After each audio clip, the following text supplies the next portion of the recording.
ஆகாயம் தெரியாத தன்மை போல் பார்க்கப்படாதானடி, பூதம்பாய் பார்க்கப்படாதானடி.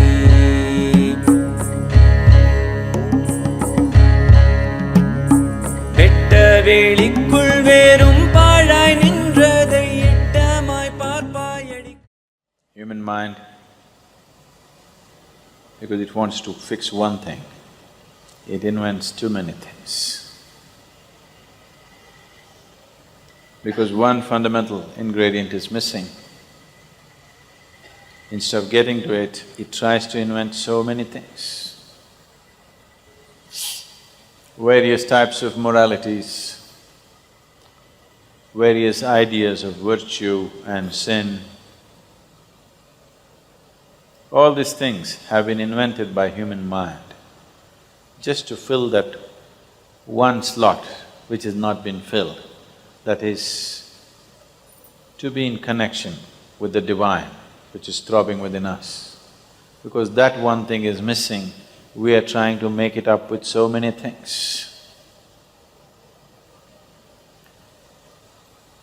What is virtue, what is sin? If you go about debating, I'm sure each individual have his own sense of what is virtue and what is sin. Of course, according to his convenience. No?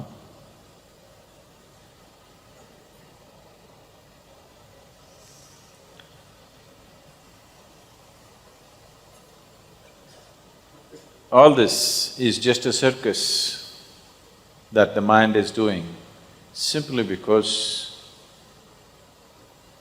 the conscious contact with that which is the basis of who you are has not been established.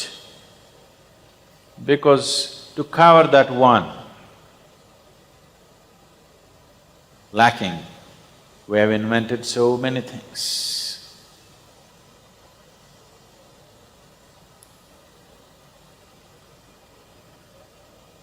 On a Sunday morning, in a Sunday school, the Sunday school teacher was very enthusiastic and he wanted the little tiny tots who were before him to get something that day.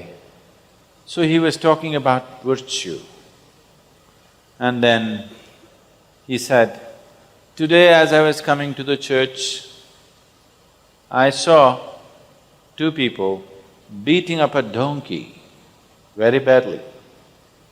I went and saved this donkey from the beating. What virtue is that?" So a little boy in the back row stood up and said, "Brotherly love."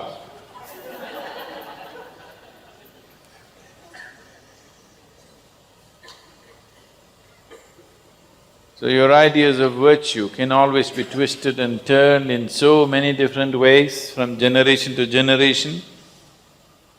Ideas of morality, ideas of virtue and sin are twisting and turning, isn't it? Whichever way it's convenient for today, accordingly we'll twist it. And always there's a debate as to which is virtue and which is sin. From society to society, from generation to generation, from individual to individual. Within the house, if there are four people have four different standards of virtue, isn't it so? No? All this is just a cover-up job. Being moralistic means, to be in morality means you are in pretension of spirituality. What should have naturally occurred, you are trying to act it out. If you were a flower that blossomed, fragrance would naturally come. Because you're a plastic flower, now you're trying to spray. You spray today, in an hour's time, again it's gone. Morality is a big circus. With great difficulty, people are being moral, isn't it? No? With great difficulty. And those of them who are successful in being moralistic, those people who are 100% correct in their morals, one thing that's happening with them is nobody wants to be around them. They don't mind being around somebody who is immoral, but they want somebody lively, isn't it? Totally moral and lifeless, nobody wants to be with them. Please see, the more an individual person thinks that he is a good person, I am good, I am good, I am good, nobody wants to be with him. Because this idea of what is morality, what is virtue, what is sin, is essentially coming in comparison with somebody else. How do I come to a conclusion that I am a good man? He is not okay. Yes? Not okay. She is not okay. He is not okay, she is not okay, he is not okay, he is not okay, he is not okay. Compared to all these people, I am a good man. If I do not make any judgments about any of these people, then there is no basis for me to call myself a good man or a bad man. The more good you think you are, the more you will find nobody is okay. Have you noticed this? People who think they are very good, in their eyes, nobody is okay. If nobody is okay, it's not a question of virtue, it is a question of madness. The first sign of psychological disorder is you start thinking nobody is okay. Do you know this? Even medically, the first sign of psychological disorder is you start thinking nobody is okay. Some American author said this, I forget his name. He said, everybody in the world is queer except you and me. You also seem to be little queer. So nobody is okay except you. If nobody is okay, it is a clear case of madness. It is not a question of morality or virtue. So virtue is not about practicing a certain morality. The greatest virtue is that you are in tune with life. You have become life. Am I not life? No. You become too much mind. You become too much emotion. You are not life. And when I say you become too much mind, the content of your mind is not yours. If you carefully watch your mind, you will see your father is sitting here, your mother is sitting there, your teacher here, your friend somewhere else, your enemy somewhere else. Just a whole crowd of people sitting inside and doing crazy things. Yes? When such a crowd of people are there is no question of consciousness. A crowd cannot be conscious, only an individual human being can be conscious. If you carry a crowd of people in your head, the chances of you being conscious are super remote. So the whole process, the spiritual process, is about shifting from being a mental activity to being a life process. Are you a life with a mind, or you a mind with life attached? Let's decide this. Huh? Are you a life with some mental capabilities, or are you a mind with a little bit of life attached? You're alive, isn't it? A very enthusiastic biology teacher saw a very unenthusiastic classroom full of children, so he wanted to do something. So, he went, stood on his head in the class, on top of the table, and he stood there like this, on top of his head, and children got interested and they were all looking. Then he said, staying on his head, "Can you see my face is getting all red?" They said, "Yes." Then he got off and then he said, "See, when I stand on my head, all the blood moves into my head region and my face gets red. But when I stand on my feet, it does not happen. Why? Why one little boy stood up and said, because feet ain't empty.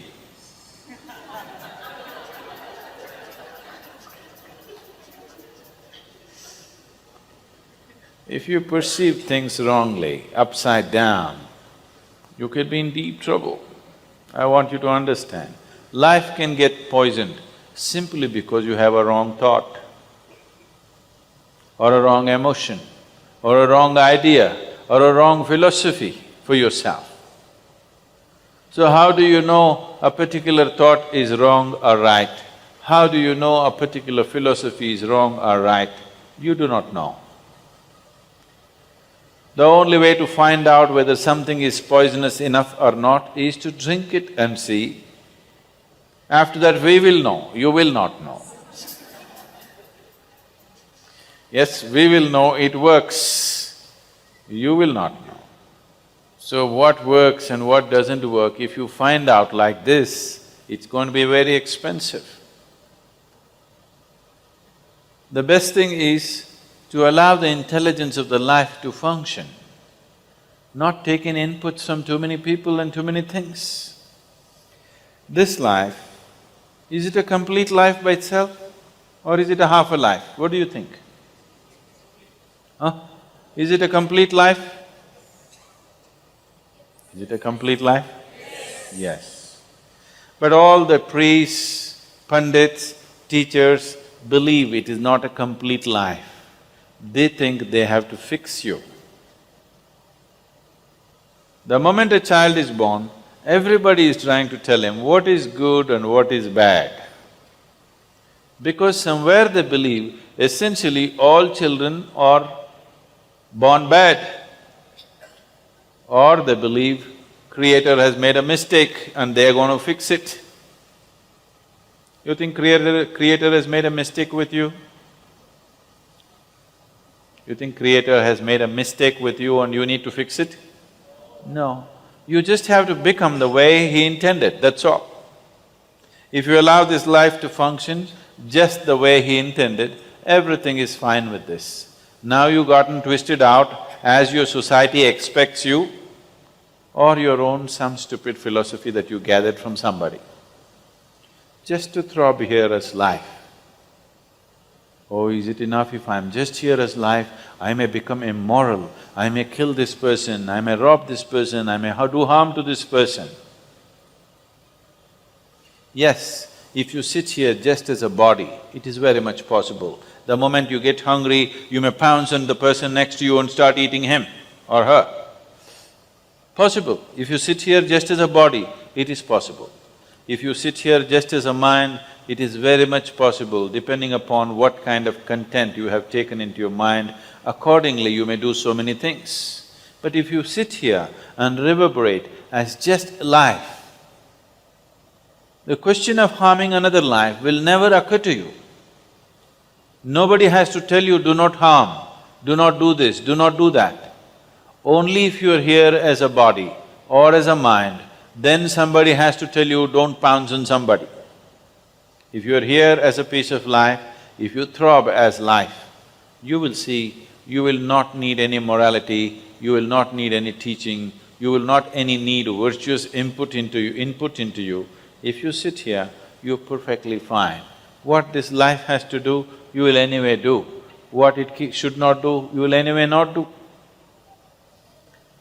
And if you reverberate as a piece of life, you will clearly know that your life is not individual, it is connected with everything in the universe. There is no way you can miss that point. Only if you're too engaged in your head or too involved in your body, you will be a separate happening. If your involvement is with the life process, not with the physical process, not with the psychological process, if you're not identified too much with the physical process and the psychological process, if you're simply sitting here as a life process, you cannot miss the point that there are no borders for your life process. It is happening from everywhere. शरीरं सुरूपं यथा वा कलत्रं यशश्चारुचित्रं धनं मेरुतुल्यं गुरोरङ्घ्रिपद्मे मनश्चेन लग्नं ततः किं ततः किं ततः किं ततः किं कलत्र